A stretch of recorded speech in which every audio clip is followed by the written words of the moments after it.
दोस्तों 16 अक्टूबर को जिन्होंने प्रथम पाली में पेट की परीक्षा दी है वो सब अपने अपने प्रश्नों के जो है उत्तरों को मिला सकते हैं। उत्तर कुंजी आपके आयोग ने दे दी है। तो आइए मिलाते हैं कौन कौन से प्रश्न आपके 16 की फर्स्ट मीटिंग में जिनका परीक्षा था उनके सही हो रहे हैं। तो अपने अपने चेक कर लेना।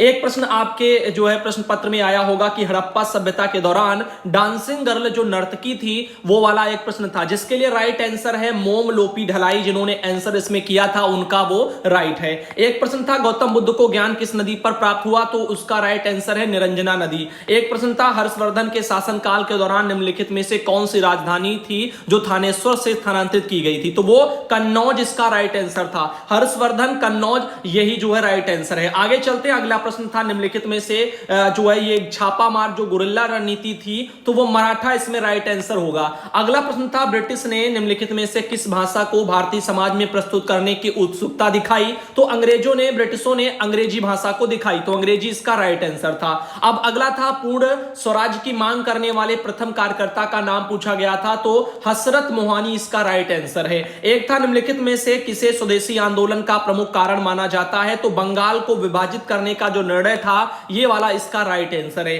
एक प्रश्न था खिलाफत मुद्दे को उठाने के लिए महात्मा गांधी के निर्णय के पीछे मुख्य कारण क्या था, तो हिंदुओं और मुसलमानों के बीच में अधिक एकता लाने के लिए यही एक मुख्य कारण था।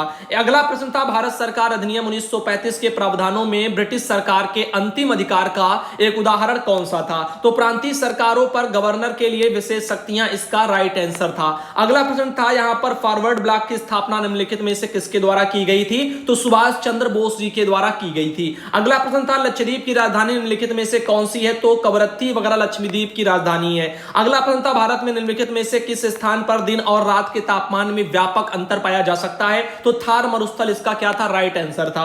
एक प्रश्न था जो है विश्व को कितने वर्षों यानी कितने प्रमुख काल क्षेत्रों टाइम जोन में विभाजित किया गया है, तो वो 24 जो है उसमें किया गया है। आगे प्रश्न था निम्नलिखित में से कौन जनसंख्या परिवर्तन का घटक नहीं है, तो रुग्णता ये इसका घटक नहीं है, ये वाला इसका राइट आंसर था। उस जंगल का नाम बताएं जिसे पृथ्वी ग्रह के फेफड़े के रूप में जाना जाता है, तो उसका राइट आंसर था अमेजन वर्षा वन। आगे चलते हैं। अगला प्रश्न था स्थिरता के साथ विकास के उद्देश्य से निम्नलिखित में से कौन सी पंचवर्षीय योजना शुरू की थी जो की गई थी, तो वो थी आपकी चौथी पंचवर्षीय योजना। एक प्रश्न था निम्नलिखित में से किसमें व्यक्तियों या समूह के स्वामित्व वाले व्यवसाय शामिल हैं, तो निजी क्षेत्र इसमें क्या था, राइट आंसर था। एक प्रश्न था निम्नलिखित में से किसे भारत में हरित क्रांति के जनक के रूप में जाना जाता है, तो एमएस स्वामीनाथन को जाना जाता है। अगला प्रश्न था निम्नलिखित में से किस अधिनियम ने बैंकों के राष्ट्रीयकरण के लिए शर्तें निर्धारित की, तो बैंकिंग कंपनियां उपक्रमों का अधिग्रहण और हस्तांतरण अधिनियम 1970 इसका राइट आंसर दिया गया है आयोग की तरफ से। एक प्रश्न था 1991 में नई जो है यहां पर आर्थिक नीति जिसको हम एनईपी बोलते हैं उसके तहत उदारीकरण और निजीकरण इसकी पहल का प्राथमिक परिणाम निम्नलिखित में से कौन सा था, तो वैश्वीकरण इसका क्या था, राइट आंसर था। अगला था निम्नलिखित में से कौन सी भारतीय संविधान की मुख्य विशेषता नहीं है, तो दो स्तरीय सरकार ये इसकी जो है मुख्य भूमिका नहीं है, तो ये यहां पर यानी विशेषता नहीं, इसका राइट आंसर आयोग ने दिया है। भारतीय संविधान के लिए डीपीएसपी राज्य की नीति के सिद्धांत जो होते हैं उसमें संविधान की कहां से प्रेरित है, तो वो आयरलैंड इसका राइट आंसर था। भारतीय संविधान के अनुच्छेद 19 में कौन सा अधिकार शामिल है, तो वाक और अभिव्यक्ति स्वतंत्र जो है स्वतंत्र का अधिकार, तो ये वाला आपका था स्पीच वाला, ठीक, तो वाक एवं अभिव्यक्ति की स्वतंत्रता। अब देखो अगला प्रश्न था संसदीय प्रणाली में कार्यपालिका किसके प्रति उत्तरदायित्व होती है, तो वो विधान मंडल के प्रति होती है। एक प्रश्न था भारत की पंचायती राज व्यवस्था में कितने स्तर हैं, तो आपके कितने हैं, 3 स्तर है पंचायत जो है पंचायती राज व्यवस्था में। एक था यहां पर एक हार्स पावर जो लगभग कितने वाट के बराबर होता है, तो 746 वाट के बराबर होता है। बहुत ही फिजिक्स का इजी क्वेश्चन था। एक था निम्नलिखित में से कौन सी एक रासायनिक अभिक्रिया नहीं है, तो पानी का भाप में रूपांतरण नहीं है, इसका ये वाला राइट आंसर था। अगला प्रश्न दोस्तों ले चलते हैं आगे, आप लोगों को और बताते हैं। 27 तक हो गए। अगला था 28 नंबर, पैरिया निम्नलिखित में से किस रोग से होती है, तो मसूड़ों का ये रोग है पैरिया, सबको पता होगा, सबने सही किया होगा। फ्लोएम एक ऊतक है निम्नलिखित में से किसमें पाया जाता है, तो पौधों में देखो फ्लोएम जाइलम ये पाए जाते हैं। एक प्रश्न था निम्नलिखित में से कौन सा एसिड कार की बैटरी में प्रयोग किया जाता है, तो सल्फ्यूरिक एसिड इसमें प्रयोग में लाया जाता है, ये इसका राइट आंसर है। काफी लोगों ने जो है हाइड्रोक्लोरिक वाला लगाया था। अब देखो निम्नलिखित में से कौन सा भिन्न सबसे बड़ा है, ये पूछा गया था, तो 7/8 इसका राइट आंसर आयोग ने दिया है भिन्न वाले में, आप यहां पर अपना मिला लेना। एक था यहां पर 6.73 का होल क्यूब माइनस 4.38 का होल क्यूब और बटे 6.7 का होल स्क्वायर, ऐसे करके क्वेश्चन था। इसका राइट आंसर आया है 2.35। तो जिन्होंने हल किया होगा उनका हो गया होगा सही सही। अब देखो 19 का कितना परसेंट 7.6 है, ये एक प्रश्न आया था। इसका 40% यहां पर राइट आंसर आयोग ने दिया है परसेंटेज वाले में। एक था 60 से 80 के बीच की सभी अभाज्य संख्याओं का औसत पूछा गया था, तो वो निकल के आया था 70.2। अगला प्रश्न था यहां पर अंडर रूट 12.0409 फिर माइनस अंडर रूट 1.2544 करके था। इसका राइट आंसर आया है 2.35। तो ये आप देख सकते हैं। अगला था सद्भावना का संधि विच्छेद पूछा गया था, तो सत धन भावना इस तरीके से लिखा है, आप इसको मिलान कर सकते हैं। अगला था श्वेत और स्वेद का अर्थ पूछा गया था, तो श्वेत का होता है सफेद और स्वेद का होता है पसीना, तो सफेद और पसीना जिन्होंने लगाया था उनका राइट हो गया। खाक में मिलना मुहावरे का अर्थ पूछा गया था, सब कुछ नष्ट होना इसका अर्थ होता है। अगला था अनिल का पर्यायवाची पूछा गया था, तो अनिल का होता है भैया पवन, तो इस तरीके से यहां पर ये एक राइट आंसर था। गुप्त का विलोम पूछा गया था, तो गुप्त का प्रकट है, सबने सही लगाया ही होगा। अब इंग्लिश फिर शुरू हो जाती है। इंग्लिश में पूछा गया था एलिजाबेथ वाज सफरिंग फ्रॉम, तो किससे पीड़ित थी, तो अस्थमा से, तो अस्थमा जिन्होंने लगाया था उसका राइट था। एलिजाबेथ जो है यहां पर न्यू नेबर लिव्ड वर्क कहां, तो डाउन स्टेयर इसका राइट आंसर था, काफी लोगों ने सही किया होगा। एग्जाइल का सिनोनिम पूछा गया था समानार्थी, तो वो आपका बेनिसमेंट वगैरह यहां पर था। एक यहां पर आया था जो है आपका एंटोनी पूछा गया था मोरन वगैरह का, तो उसका जॉय वगैरह यहां पर दिया गया है। और इसके अलावा आपका एक ये था वन वर्ड वाला, तो यहां पर ऑक्टिनियर वगैरह इसका यहां पर ये एक राइट आंसर आया, जिन्होंने लगाया होगा उसका सही होगा। ठीक, आप चलते हैं आगे। अब देखो अगला था यहां पर 46 नंबर वो वाला जो है आपका कारण वाला, तो उसमें राइट क्या है कि कथन एक जो है कारण है और कथन दो इसका प्रभाव है। ये यहां पर क्या आया था, ये इसका परिणाम जो है परिणाम था। देखो यहां पर हो सकता है ऑप्शन अलग अलग हो, तो पहले में लिखा है पुलिस प्राधिकरण ने हाल ही में शहर में सुबह के समय चौकसी बढ़ा दी है। ये प्रथम, ये कारण एक में यहां पर लिखा गया, कथन एक में। दूसरे में लिखा गया था कि शहर में छोटे मोटे अपराधों की घटनाओं में काफी कमी आई है, ये दूसरे में लिखा था। तो इसमें आंसर आया कि कथन एक कारण है और कथन दो इसका प्रभाव है। ठीक, तो यहां पर जो है काफी लोगों ने किया होगा। अब गोपी ने विवेक से कहा वह व्यक्ति मेरी मां के इकलौते भाई का पिता है, तो गोपी उन्हें क्या कहेगी, तो उसको नाना, तो यहां पर यह वाला जिन्होंने लगाया होगा उसका सही होगा। अब एक था विषम चुनने के लिए कहा गया होगा, तो इसमें 33 ऑप्शन आया था, जो कि संख्या दी थी 3 थी, 13 थी, 17 थी, 23 थी, 33 थी और 67 थी, तो यहां पर ये सब आई थी। तो इसमें से 33 क्या था, राइट आंसर यहां पर था। अब देखो 49 में क्या था, यहां पर 6:10 पर घड़ी की घंटे की सुई और मिनट की सुइयों के बीच का कोड बोर्ड वाला, तो इसका राइट आंसर आया है 125 जो है।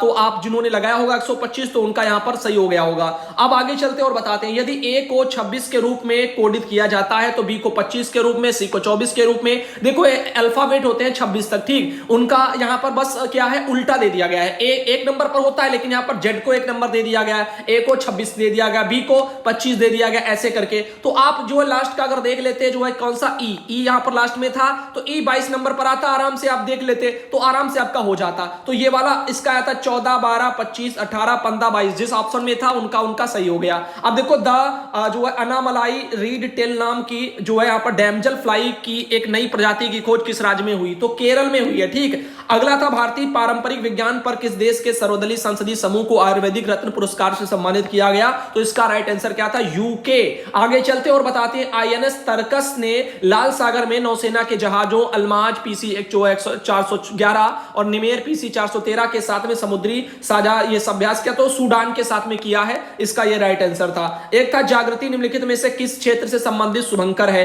तो उपभोक्ता जागरूकता से ये जो है जुड़ा हुआ राइट आंसर था। अगला था महाराष्ट्र में स्थित औरंगाबाद का नया नाम पूछा गया था, जो है संभाजी नगर वगैरह इसका नाम है। निम्नलिखित में से किस कंपनी ने जुलाई 2022 में भारतीय खिलाड़ियों के प्रदर्शन को बढ़ाने के लिए भारतीय ओलंपिक संघ आईओए के साथ दीर्घकालिक साझेदारी की घोषणा की, तो रिलायंस इंडस्ट्रीज लिमिटेड ने ये किया था, इसका ये वाला क्या है, राइट आंसर है। एक था टाटा पावर सोलर ने किस राज्य में भारत की सबसे बड़ी जो है फ्लोटिंग तैरती सौर ऊर्जा परियोजना शुरू की, तो वो केरल में उन्होंने की। हिमाचल प्रदेश में 21 दिवसीय संयुक्त अभ्यास ब्रज पहाड़ 2022 किन देशों के बीच संपन्न हुआ, तो भारत और संयुक्त राज्य अमेरिका के बीच में हुआ। अगला प्रश्न था यहां पर डाक कर्मयोगी पोर्टल का उद्देश्य, तो वो था लगभग लगभग 4 लाख ग्रामीण डाक सेवकों की क्षमताओं में वृद्धि, ये इसका राइट आंसर आयोग ने दिया। अगला था जुलाई 2022 में काफी बोर्ड ने काफी फसलों की जलवायु प्रतियोगी किस्मों को विकसित करने के लिए किसके साथ एक समझौते पर ज्ञापन पर हस्ताक्षर किया था? तो इसरो के साथ में किया था। अगला था निम्नलिखित में से कौन सा देश भारत के साथ सबसे लंबी अंतरराष्ट्रीय सीमा साझा करता है? तो बांग्लादेश के साथ ही करता है। अगला देखो, अगला था कि यहां पर इजराइल की राजधानी पूछी गई थी, तो वो जेरूसलम है। एक था यहाँ पर 2014 में बनाया गया भारत का 29वां राज्य, तो वहां पर तेलंगाना था। ये इसका एक जो है राइट आंसर यहाँ पर दिया गया। अगला था निम्नलिखित में से किस राज्य में विधान परिषद है? तो कर्नाटक में यहाँ पर है। अब यहाँ पर 65 नंबर में क्या है, किस दिन जो है भारतीय वायुसेना दिवस मनाया जाता है? तो 8 अक्टूबर को मनाया जाता है। ये यहाँ पर एक ये आयोग ने आंसर दिया है। निम्नलिखित में से किसे भारत का स्कॉटलैंड कहा जाता है? तो यहाँ पर कुर्ग को कहा जाता है, इसका राइट आंसर है। एक था यहाँ पर कला, कौन सी कला है जो मथुरा में स्टेसलिंग वगैरह की पारंपरिक कला है? तो जो सांझी कला जो है, सांझी कला मथुरा में, ये वाला राइट आंसर था सांझी। एक था वॉलीबॉल निम्नलिखित में से किस देश का राष्ट्रीय खेल है? तो इनमें से कोई नहीं वाला ऑप्शन राइट था। जो भी ऑप्शन दिए थे उनमें से कोई नहीं था, तो यहां पर आपको नन ऑफ दिस वाला जिन्होंने लगाया होगा उनका सही हुआ होगा। वॉलीबॉल निम्नलिखित में से किस देश का राष्ट्रीय खेल है? तो उसमें होगा नन ऑफ दिस, यानी कि इनमें से कोई नहीं। अब देखो निम्नलिखित में से किस व्यक्ति ने प्रसिद्ध पुस्तक the story of my experiment with truth लिखी है? तो महात्मा गांधी जी ने लिखी है। जिन्होंने लगाया होगा उनका राइट होगा। आगे चलते हैं। वायुमंडल में ग्रीन हाउस गैस पृथ्वी के अधिकांश उत्सर्जित जो है डैश को अवशोषित करती हैं, जो निचले वायुमंडल को गर्म करती हैं। अवरक्त विकिरण इसका राइट आंसर था। जिन्होंने लगाया होगा उसका सही होगा।